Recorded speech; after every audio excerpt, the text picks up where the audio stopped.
Welcome back to our anatomy and function series. This is part 2 on lung anatomy and function.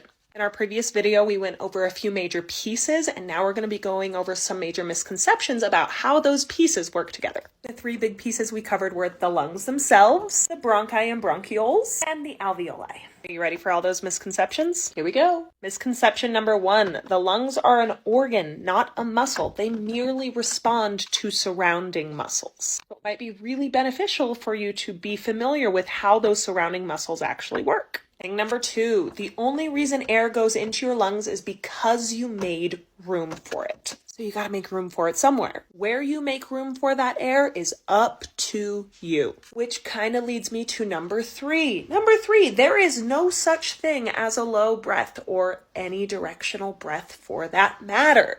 Not literally anyway. The air goes where it goes, which is in your lungs. Misconception number 4, my breathing is really bad. I promise you it's not. Your lungs have been supporting you with this gaseous exchange and enough gas in your tank to be able to support your speech your entire life. You know how to breathe. Number 5, a bigger breath is not always better. You do not want too much air in your lungs. Why? Well, that needs a whole video unto itself, so I promise it's coming. Number 6, and I feel like most of us know this at this point, but just in case, this whole concept of you have to focus on breathing from your diaphragm, you don't.